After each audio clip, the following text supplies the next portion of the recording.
جی،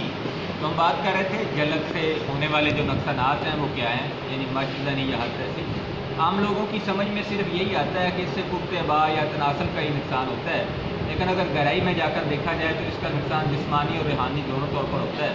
جسمانی نقصان میں دل، دماغ، جگر تینوں کو اس کا بہت برا شدید نقصان ہوتا ہے۔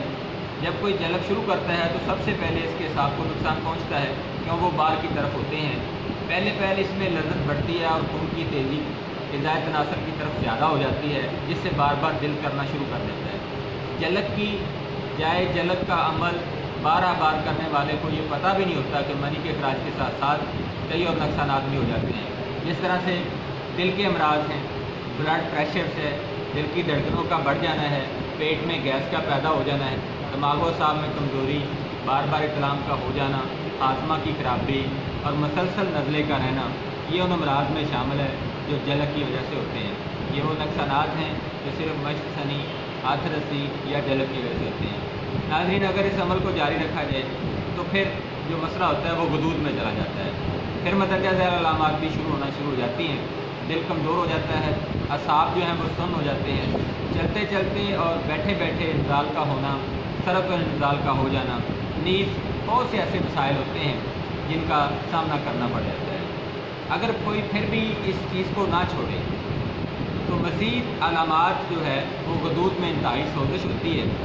پھر عضلات کی باری آ جاتی ہے۔ ایسے لوگوں میں سب سے بڑی نشانی جو دیکھی جا سکتی ہے وہ غذائے تناسل کے دونوں لب کا بام جڑے ہونا۔ اگر جلک کا مریض اس نوبت تک پہنچ جائے تو پھر اس مریض کا علاج بہت مشکل ہو جاتا ہے، لیکن یہ نہیں کہہ سکتے کہ وہ علاج ناممکن ہے۔ آپ یہ کہہ سکتے ہیں کہ آخر کے عضو مخصوص کی حالت بہت خراب ہو جاتی ہے، یعنی لاغری کی علامت پیدا ہو جاتی ہے، لیکن ہم یہ نہیں کہہ سکتے کہ اس کا علاج ناممکن ہے۔ علاج اس کا کیا جا سکتا ہے، لیکن اس میں بہت ٹائم لگتا ہے، بہت دیر لگتی ہے، پھر جا کے اس کا علاج ہوتا ہے۔ اس کے علاوہ ناظرین، قوت ارادی جو ہے وہ کمزور ہو جاتی ہے، علامات میں تنہائی پسند ہو جاتا ہے، اپنے آپ کو حقیر سمجھنا شروع کر دیتا ہے، رنگ سیاہ ہونا شروع ہو جاتا ہے، قوت برداشت ختم ہو جاتی ہے۔ یہ اس طرح کے بہت اور زیادہ مسائل ہیں، جیسے پیشاب بار آنا ہے، گردوں کا خراب ہونا ہے، آنکھوں کے نیچے سیاہ حلقوں کا پیدا ہونا ہے، یہ ساری چیزیں آتی ہیں۔ تو ناظرین، اس کا جو علاج ہے وہ میں اگلے کلپ میں آپ کے سامنے شیئر کروں گا۔ تب تک کے لیے اجازت دیں، فی امان اللہ۔